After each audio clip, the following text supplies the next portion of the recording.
Welcome to Sidebar, a podcast by Courthouse News. I'm your host, Kelsey Reichman, coming to you from Washington, D.C. I'm joined by Sidebar's Lone Star State correspondent, Kirk McDaniel. Howdy. How's D.C. under the new Trump administration? I've heard a lot about a few renovations on Pennsylvania Avenue. Can't say I had White House demolition on my bingo card. Bye-bye East Wing, hello, billionaire-funded ballroom? You know, I think that's actually a really good place to start our conversation. President Trump's new ballroom is just the latest political cause to get America's wealthiest to open up their wallets. We're a year out from the midterm elections next November. Control of Congress hangs in the balance. Democrats are salivating for a chance to provide a check on Trump, but Republicans are pulling out all the stops to hold on to power. If I learned anything from 2024, it's that billionaires will be involved. Who could forget Elon Musk's bromance with Trump? Democrats might have been less enchanted by Michael Bloomberg, but they took his money all the same. Over the past decade, billionaires have become even more assertive in their giving and have sought to use their money to back candidates that align with their worldview. Year over year, their giving gets larger and larger, stoking fears that elected leaders are more beholden to these donors. What exactly do these donors get in return for their spending? And does the money really help with the election? That is exactly what I set out to learn. Kirk, I'll admit that some money in politics is needed. Yeah, how else will candidates get their name out there? And while the money itself is not bad, voters deserve to know who is financially backing candidates. Or this opens the door to corruption and less than ethical activity. But there are rules on how money can be used in elections. Correct. And the history of campaign finance reform goes back to the early 20th century, with several laws being passed to regulate corporate and union contributions in federal elections. These laws also sought greater transparency through requiring disclosure of who was giving the money and who was taking it. But our modern campaign finance story is actually born out of one of the biggest political scandals in U.S. history. Good evening. The biggest White House scandal in a century, the Watergate scandal, broke wide open today. So in the aftermath of Watergate, Congress passed an amended law. They'd already passed a law in 1971 called the Federal Election Campaign Act that regulated money in politics more than we'd seen before in the United States. But then after Watergate, much stricter limits were put in place. That is Rick Hasson. I'm a professor of law and political science at UCLA, and I direct the Safeguarding Democracy Project. These amendments Congress passed in 1974 placed all kinds of limits on the amount an individual, a political party, or committee could give to a candidate. Additionally, these amendments created the Federal Election Commission, an agency that enforces federal campaign finance laws. Oh, how times were different, both for what counted as a presidential scandal and Congress's ability to actually get things done. In some ways, politics then wasn't so different from today.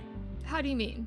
Well, for one, these reforms were challenged in court and ended up becoming a landmark decision from the U.S. Supreme Court. Conservative U.S. Senator from New York, James Buckley, along with presidential candidate Eugene McCarthy, and groups of various political ideologies, sued then U.S. Secretary of State Francis Valeo, challenging these new limits. They argued that these laws were too restrictive on the First Amendment, and then the Supreme Court in Buckley issued a kind of split decision. They upheld some of the laws, the disclosure laws, and the contribution limits, the limits on how much someone could give to a candidate or a party or a committee, but they struck down the limits on spending on independent campaigns, and this provided the seeds for allowing the ultra-wealthy to spend whatever sums they wanted, so long as they were not doing so coordinating with a candidate.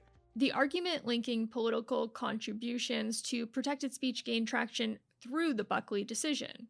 That's right, and decades later, the same argument would be used by Citizens United, a conservative nonprofit group, in their suit against the FEC. The suit centered on the Bipartisan Campaign Reform Act of 2002, also known as the McCain-Feingold Act, which prohibited independent political expenditures by corporations and labor unions. The Supreme Court sided with Citizens United, thus setting us on our path to the current state of campaign finance law as we know it today. The reasoning of the decision led to some follow-on cases and lawsuits, and those eventually led to the creation of new entities, including what have come to be known as super PACs, which can pool together money from rich people, kind of shield their identity, at least partially, to the public, and then spend those unlimited sums independently of candidates. What is Professor Hassan's take on the current state of things? Given these rulings, not very good. So our campaign finance system on the federal level is not working well. We have a Federal Election Commission that doesn't even have a quorum to enforce the campaign finance laws. We have so many exceptions to our rules that the judiciary created by a controversial interpretation of the First Amendment, that the rules are not really effective in limiting big money in politics. And we have a porous disclosure system. So even when much of the money is being spent, it is not necessarily going to be money that is going to be disclosed to the public, even though those who use the system to try to influence politics can let the people know who they're trying to influence, that they're spending the money, but the public doesn't necessarily know. Much in this country has changed since 1974, or even the Citizens United decision in 2010. What did Professor Hassan say were some of the biggest changes leading up to the 2024 election?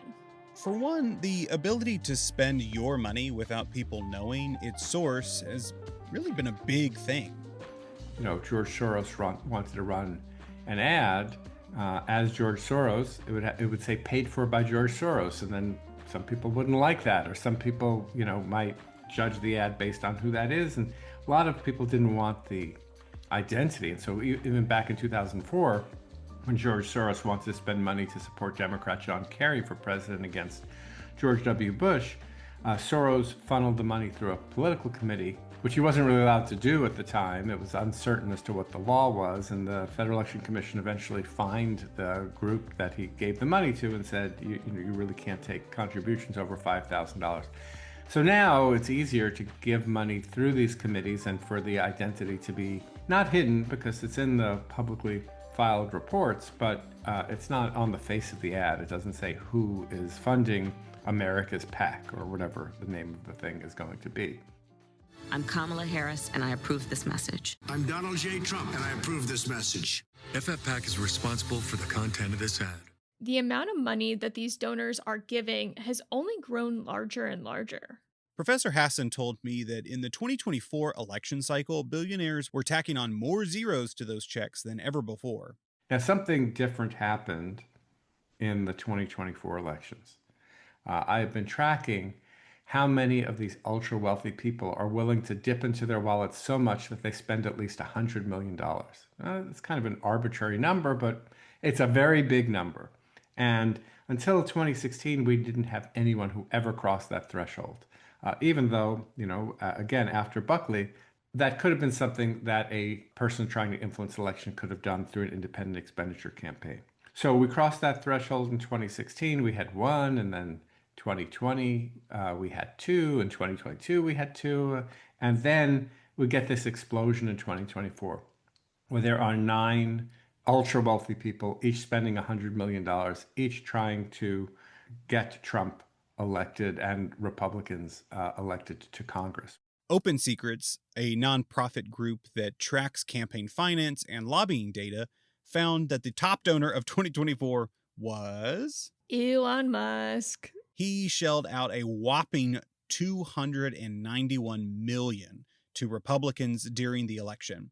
Below him at $172 million was the reclusive businessman Timothy Mellon, whom you may have heard of when he gave $130 million to the federal government to help pay troops during this year's government shutdown. Finally, bringing up third place with $148 million was Miriam Adelson, the widow of Las Vegas casino magnate Sheldon Adelson. What about Democrats? Professor Hassan mentioned George Soros' name earlier, and I know he's a big donor for liberal causes. Did he make the cut to be a top donor? No, at least for 2024, he was not one of the top 100 donors, but former New York Mayor Michael Bloomberg made the 8th spot on the list with his $64 million donation. To put this all back into context, there were more 9-figure donations last year than ever before in U.S. history. So I asked Professor Hassan why 2024 was such a special year for billionaires to open up their wallets. Elon Musk kind of showed that those with wealth don't need to worry about flaunting it in the political system, that, in our polarized system, there are probably just as many people who will be praising them as condemning them.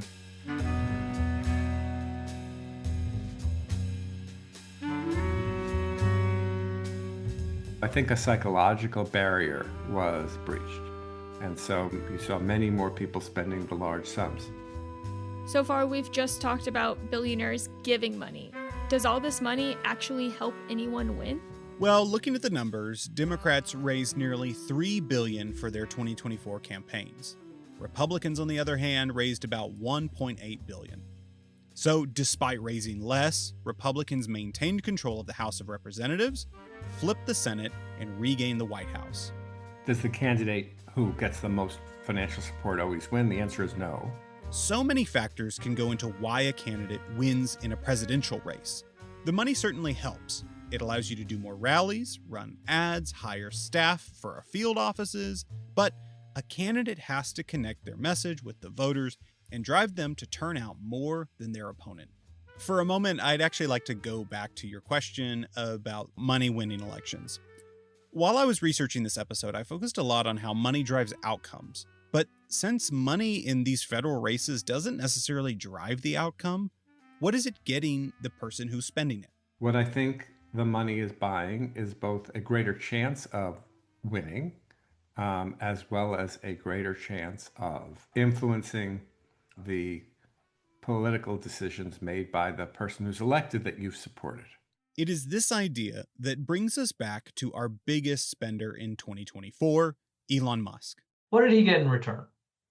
So I think the best known exchange of what he got was Doge, right? The so-called Department of Government Efficiency. My name is Saurabh Ghosh, and I'm the Director of Federal Campaign Finance Reform at Campaign Legal Center. I was at the FEC from 2015 through 2022, and I joined CLC right after. When I was at the FEC, I was doing federal campaign finance enforcement, and my job was essentially to review complaints that were filed and to determine if those complaints had any merit. Saurav shared with me a tracker that the nonprofit Campaign Legal Center put out, keeping tally on how the president is rewarding donors like Musk in his new term. Some of what our report talks about are the more discrete corporate policies that helped out his businesses. The whole issue with Starlink getting preferential treatment by the FAA. Then there was the issue of the XAI Grok chatbot and sort of the official push to get that incorporated into various agency functioning. So, these are the kinds of things which I think, ironically, somebody as wealthy as Elon Musk might not have even been as affected as some of the other folks on our list, but they're very tangible examples of him being in an influential position, being able to obtain very favorable policies for whatever interest that he wanted as a direct return on the investment of his capital and his time helping to get Donald Trump elected president. It's important to note that giving jobs to political donors is something that regularly happens when a new administration, regardless of party, takes over. But Saurav told me that he sees Trump's rewarding of donors slightly different this time than, say, his last administration or in other presidents' administrations. We are trying to underscore the point now is that there is something different, substantively different about the way in which Trump is approaching government and the role of government and how it interacts with specific people who have supported his interests And so I think, it's not uncommon to see some of these donors having access, getting their calls returned, getting high profile meetings, and in some cases even getting appointed to an ambassadorship or something else that they want. I would characterize the difference, though, in Trump's administration as it goes deeper than just influence or access. I would point particularly to the fact that so much of Trump's cabinet and senior executive positions are composed of major donors. We have embassies all over the world. There are many, many ambassadors. There's only one secretary of education. There's only a handful of these really senior executive positions. And I don't think there's any administration where this many of these incredibly powerful and influential people are, in fact, the donors. It's not just that, they're meeting with donors and sort of listening to them. They are themselves the donors. Just off the top of my head, I can think of Education Secretary Linda McMahon, Commerce Secretary Howard Lutnick, and Treasury Secretary Scott Bessent, who all gave donations to the Trump super PAC during the election. But what's the real danger of having these wealthy people playing a role in an administration? At the end of the day, they're supposed to advance the president's vision, right? The worry for Saurav is once the time comes to do the work, will these individuals be working to serve the people or themselves? The problem of special interests capturing policymaking, capturing elected officials, that's a problem regardless of the political affiliation of the president or whichever party controls the House and Senate. What we don't want, I think, as Americans, is to see that regardless of which party wins or which candidates are elected, that the special interests continue to eat first, right? To always cut to the front of the line and have their interests protected. Because I think their goal in so many instances is to make sure that their interests are preserved and everyday Americans' interests are kind of pushed to the back.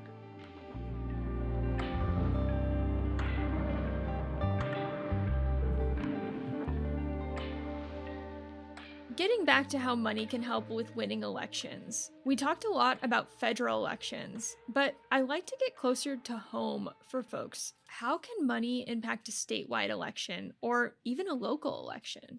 To guide this part of our conversation, I think it's best to keep in mind what Professor Hassan told me. The rule of thumb is the smaller the race, the more that large outside money could have an influence, both in terms of who is elected as well as what policies those people might pursue when they are elected. Okay, so statewide races, let's start there. Statewide races can be much like a presidential election in that a candidate could raise less money but could go on to win. Something else that is quite interesting is that the money and who is throwing it around can end up becoming a part of the campaign. What do you mean? Consider Wisconsin's Supreme Court election that was held earlier this year. Despite being a nonpartisan race, it attracted national attention and several billionaires. Prior to the election, the High Court was seen as ideologically liberal, with liberals holding a 4-3 majority on the bench. Looking to maintain the court's leftward lean, Susan Crawford, a Dane County judge, sought to fill a seat that was held by an outgoing liberal judge. Conservative Brad Schimmel, a judge from Waukesha County, saw this as an opportunity to flip the court in the conservatives' favor. And there were some big issues the court was going to be taking up in the future, including abortion and redistricting. The race had the attention of billionaires from across the country who funneled money into political action committees. In total, it was the most expensive judicial race in U.S. history, with over $100 million spent. Who spent more? Data that was published by the Brennan Center for Justice showed that Schimmel and groups supporting him spent around $54 million, while Crawford and her groups spent about $64 million. Much of that money went on to produce attack ads like this from an Elon Musk-funded PAC called Building America's Future, criticizing Crawford's record. Susan Crawford's record? Disturbing and dangerous. A 7-year-old girl sexually assaulted. The attacker faced 100 years. Crawford let him off with only 4. I don't regret that sentence. A 5-year-old violated. The predator should have rotted in prison. He got out in just 2 years. She protected them, not us. I don't regret that sentence. I am proud of the work that I've done. Susan Crawford, putting criminals over your kids. Now, Crawford ran ads against Schimmel, going after his judicial decisions. But other ads focused on Musk as much as they did Schimmel. Listen to this one that was put out by the state's Democratic Party, which, for the record, took a $1 million donation from George Soros. Brad Schimmel is corrupt and will do anything to get on the Supreme Court. I have to invest in knee pads. I have to crawl around begging people. Please, please, please. And who did he beg? Elon Musk, a man who needs a guaranteed vote on the Supreme Court because his company is suing the state of Wisconsin. Schimmel begged and Musk unloaded $10 million to rig the court. So how much does it cost to buy off a corrupt politician? Just ask Kneepad Brad. Please, please, please. Crawford went on to beat Schimmel by a little more than 10 percentage points. Professor Hassan told me that because of Musk's involvement, the race was more than just a choice between the candidates. Essentially, the more liberal candidate was able to run against Elon Musk rather than against her opponent because he was so in their face. Between that and the kind of grief that he took for his work with Doge in the United States government, I think he kind of pulled back from politics, at least for a time. And so I think one lesson that the ultra wealthy are likely to learn is that, you can put a lot of money into politics, but you may not want to be the face of that money because then you might encounter some serious blowback. So once again, money can play a role, but it didn't determine the outcome. Really, it may have been more of a drag on Schimmel. That's right. Professor Hassan said the smaller the race, the more influential the money is. Do you have any examples of when money made a difference in smaller races? I do, and we'll be coming to my home state of Texas to see how billionaires invested in some state house races, which led them to getting policies passed during this year's legislative session. To start off, we got to talk about education. For decades, Texas Republicans have fought to create a school voucher program where the state gives parents money to send their kids to a private school. This was a policy goal long held by leaders like Governor Greg Abbott and Lieutenant Governor Dan Patrick. But not all Republicans support school vouchers, especially those who represent rural communities. Opponents have long held the concern that such a program would divert critical funds from the public school system. And for a rural community where the school district may be the largest employer in the area, there's a fear that it's not just a kid's education at stake here. What happened when all these factions faced off during the session? So in 2023, lawmakers in Texas were kicking off another legislative session, and Abbott made vouchers a top priority. But he was in for an upset when those rural Republicans I talked about and Democrats banded together in the Texas House to oppose any bill that created a school voucher program. In fact, Abbott and pro-voucher lawmakers failed several more times to pass a voucher bill in a few special sessions that followed. Not wanting to stand down from a fight, Abbott vowed to support Republican candidates who were pro-vouchers over anti-voucher incumbents in the Texas House during the 2024 primary. Additionally, our Attorney General, Ken Paxton, was also supporting primary challengers against Republicans in the Texas House who voted to impeach him in 2023. And if you haven't heard our episode about that wild legal story, I suggest you go check it out. This is a strategy we've seen before at the federal level, where if a Republican goes against Trump, he may threaten to support a primary challenger against them. If you have a reasonably solid candidate with money to spend, then you can have a competitive primary election in Texas. And given the fact that in most cases, the race that takes place after that primary election is already determined to go to one party or the other, it means that all that really matters is what takes place in this primary, in particular in these Republican primaries. That is Josh Blank. He is the research director of the Texas Politics Project at the University of Texas at Austin. And Josh explained to me how this strategy could work here in Texas. Now, One of the things that allows for this opportunity is the fact that in Texas, we have incredibly low turnout primary elections, like many states. And we have overwhelmingly gerrymandered districts for state house, for state senate. And what this means is that in general, it doesn't take a huge effort to create a significant primary challenge. It's also worth mentioning that the money can flow more freely here in Texas than it does in federal elections. This can all happen in Texas because we essentially have almost no campaign finance rules of real consequence. And so unlike at the federal level where wealthy individuals can't really directly, engage in overwhelming fundraising or overwhelming funding advantages for one candidate or the other. In Texas, that's not really the case. So that if a wealthy individual wants to throw tons of money at a candidate, there's really nothing that's going to stop them. It's why someone like Governor Abbott can have $80 million in the bank, because we don't really limit what individuals can give. From what Josh is saying, it sounds like there's a narrow path for Abbott to succeed in ousting these anti-voucher Republicans. Right, and while it works in theory, for over 2 decades, right-wing outside groups failed to oust Texas House members whom they saw as not conservative enough. But this strategy finally gained some success in the voucher fight, thanks in part to billionaire megadonors including Tim Dunn and brothers Ferris and Dan Wilkes. Really, there are many more of these wealthy donors, but I wanted to mention these two specifically because they are among, if not the top political donors in the state. Who are these guys? They're men who became immensely wealthy through their oil companies in West Texas. They also belong to the far right wing of the Republican Party in Texas. Kelsey, are you familiar with the media companies PragerU or the Daily Wire? Oh yes, the Daily Wire is Ben Shapiro's conservative news and entertainment production company, right? Yep, and the Wilkes brothers are actually major investors in both of those ventures. One thing about Tim Dunn that directly ties him to the voucher issue is that he co-founded a nonprofit Christian private school. He also has a political action committee called Texans United for a Conservative Majority. Kelsey, could you actually read the PAC's About page for me? Sure.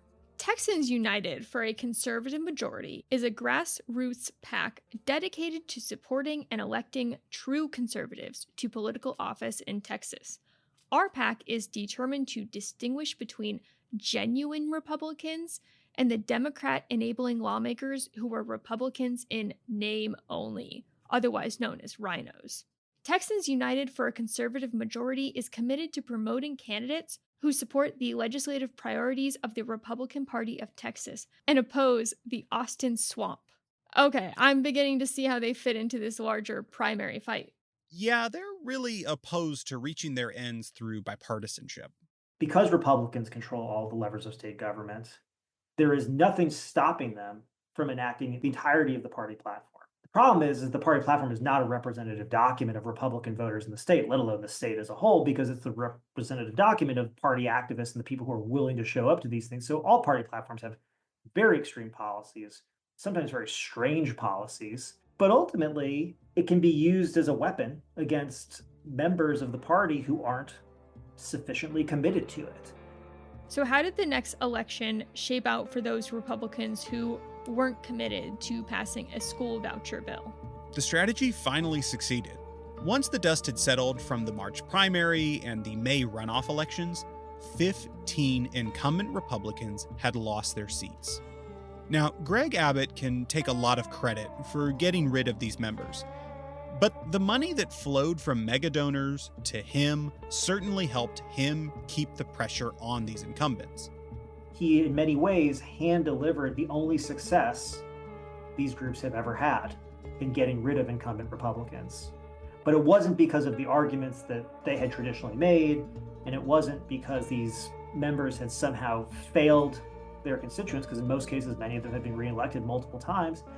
It was because Greg Abbott spent millions of dollars in their races on challengers. And you can draw a direct line between a contribution made by a Pennsylvania billionaire and a donation he made to Abbott specifically to go after these incumbents and the money that he spent going after them. That Pennsylvania billionaire is Jeff Yass, a libertarian guy who donates heavily to candidates that support school vouchers. What was the message to voters in the House races like? This is another interesting wrinkle to this story. While Abbott and these billionaires were largely united against the incumbents over their votes against vouchers, the attack ads and mailers voters received didn't really focus on that issue.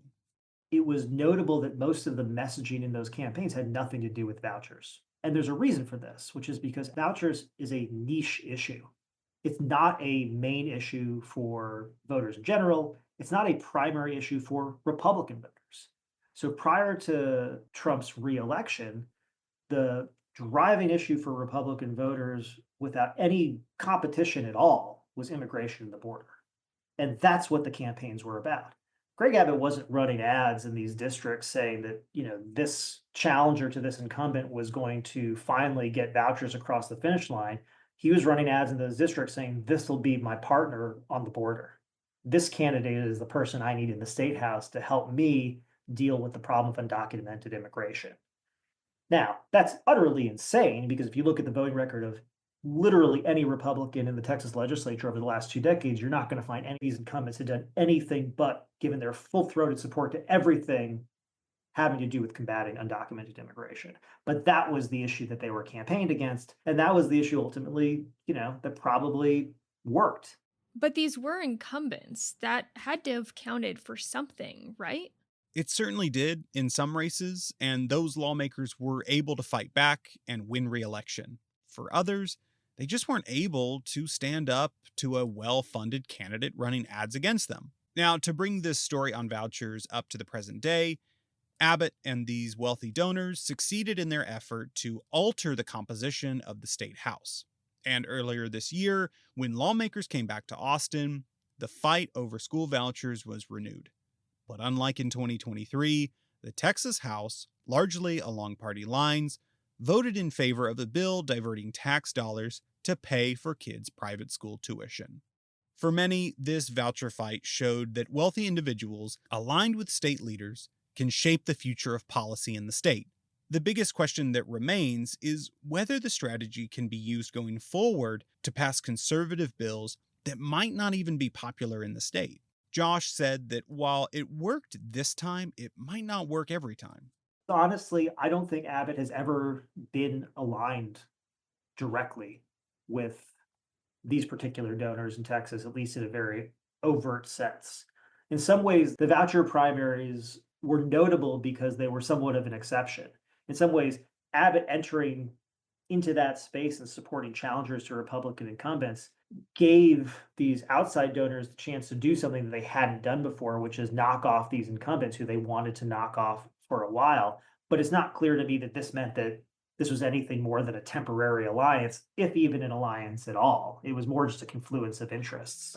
Abbott is, like everybody else, has his own agenda, and I don't think that his agenda and the agenda of these billionaires necessarily lines up 100% or even really overwhelmingly, because they're just coming from a different place with different, I think, overall goals. Abbott's goal is ultimately the goals of a politician, which is to remain in office, to remain in a position of power, and to influence policy and politics of the state, and maybe beyond if that becomes his goal. The goal for these billionaires is essentially, honestly, to transform the state of Texas into a vision that they hold, and really only they know. Do we know anything about the goals of Tim Dunn or the Wilkes brothers? They are light on the specifics, but it has been widely reported that they would like to see Christianity become more dominant in Texas life. They strive for a state where God is in the classroom and where people who go against their interpretation of the Bible hold less power in public life. That's including people who belong to the LGBTQ+ community. So these donors seemingly got what they wanted on school vouchers. What comes next for them? Well, those of us who watch Texas politics are all waiting to see how these donors will shape the future of the Republican Party of Texas. Tim Dunn is a top individual donor to the Texas GOP, and his PAC, Texans United for a Conservative Majority, has doled out hundreds of thousands of dollars this year alone to help Republican lawmakers who share his worldview. That is including a $350,000 donation to our Lieutenant Governor, Dan Patrick, a staunch conservative who has aligned himself with the Christian nationalist wing of the party. You know, while we're talking about Dan Patrick, I think there's another connection to him and how money works in Texas. Going back to 2023, the Texas House voted to impeach Ken Paxton over accusations of him abusing his office to help a political donor. I remember all this from your episode about the impeachment last year. If I recall, Patrick was basically the presiding judge of Paxton's trial in the Texas Senate. And in the lead up to the trial start, Patrick took a $3 million donation from Defend Texas Liberty PAC, a group that was a staunch supporter of Paxton's. To Paxton or Patrick's critics, this donation and Paxton's subsequent acquittal became the smoking gun to prove that the trial was rigged.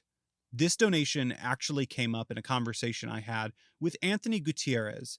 He's the executive director of Common Cause Texas, a nonpartisan democracy reform group.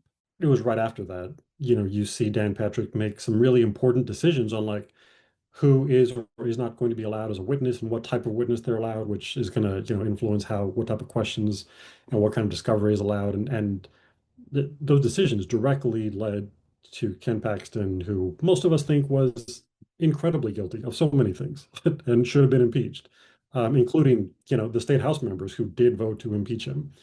But then, you get to the Senate, Dan Patrick got $3 million, made some suspicious decisions, and that gets off in the Senate. So no impeachment. I think that's such a clear example of you can't really trust the system as it exists today, because it's just the fact that people with wealth have more influence than the rest of us. They just do. Wait a minute. Who was funding Defend Texas Liberty? It was none other than Tim Dunn and the Wilkes brothers. The oil men had given this PAC more than $100 million, but they aren't big funders of this group anymore. What happened? Well, the PAC's leader got caught meeting with the white supremacist online streamer Nick Fuentes. After that news broke, Defend Texas Liberty stopped getting money from Dunn or Wilkes. The group still has an active URL to this day, but doesn't seem active in any current races. Well, they're out of the picture, but the money's still flowing. It sounds like Texas will be a state to watch next year and for sure leading into the next legislative session. Absolutely, and I'll be here to cover it all. Now, I always try to wrap up an episode like this about a topic so impactful with a little something that people can do to be more engaged. I like to be a solutions guy.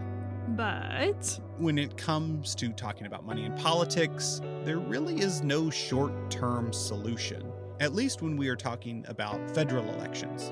Here's Professor Rick Hasson to tell us why that is. Ultimately, we're not going to be able to have what I would consider a more equal campaign finance system until either the United States Constitution is amended, which is a very, very hard thing to do, requires supermajorities in both houses of Congress, as well as getting 3/4 of state legislatures to agree, or we get a change on the Supreme Court, where the Supreme Court returns again to where they were in the early 2000s, where they recognize that there are important issues on both sides, both speech issues that definitely deserve protection, as well as the concern about not having the wealthy have completely outsized influence over the process. Saurav Ghosh at the Campaign Legal Center told me that even the FEC, his former employer, is in need of reforms so that it can do its work of keeping elections clean under the regulations that do exist. I think the FEC needs a pretty fundamental overhaul. Whatever its original structure and functions, it was working well for many years, but it's really broken down in the last 15 years or so. And more recently, in the last couple of years, the agency has started voting 4-2 to deregulate, to sort of affirmatively tear down important campaign finance guardrails. It ends up leading to very favorable view of the candidates, the parties, and the big money donors. And I think they've lost sight of the fact that really their client as commissioners on the FEC is the American voters, protecting the voters' right to transparency, making sure special interests have less influence, not more. And that's not happening right now. In the short term, I wouldn't expect these issues to get much movement, no matter how the balance of power may shift between Republicans or Democrats in D.C. But Anthony Gutierrez at Common Cause Texas is looking ahead towards the future of how elections can be more transparent here in the Lone Star State. There are so many big problems, just federal campaign finance issues and things in Texas where we have no campaign finance limits. And all of those are huge problems that we're trying really hard to think about how you make at least incremental progress in solving those. But the really big one that I think we're sort of more immediately looking at is on the local level. There's all these officials that are also, in some cases, raising and spending crazy amounts of money, but far less transparency and accountability. So I think that's the problem we're really trying to take a look at and see if is there a legislative fix that we can try to get past, in the short term here in the next legislative session, in next January 2027 when the legislature comes back. As we said in the beginning, midterm elections are quickly approaching. And billionaire donors are already getting busy stuffing PACs to influence the vote. I'd say right now is a good time for all of us to start looking at who's backing candidates, especially in the primary and even more so at the local level. Be sure to keep an eye on courthousenews.com for election coverage throughout the next year. Thank you, Kirk. I know it wasn't a solution, but I'm feeling more informed going into the 2026 elections, and that counts for something, right? Join us next time for our final episode of 2025. From sandwich-wielding freedom fighter to the now infamous P. Diddy. We look back at all this crazy year had to offer through some of the wildest stories Courthouse News reporters covered in courtrooms across the country. See you next time.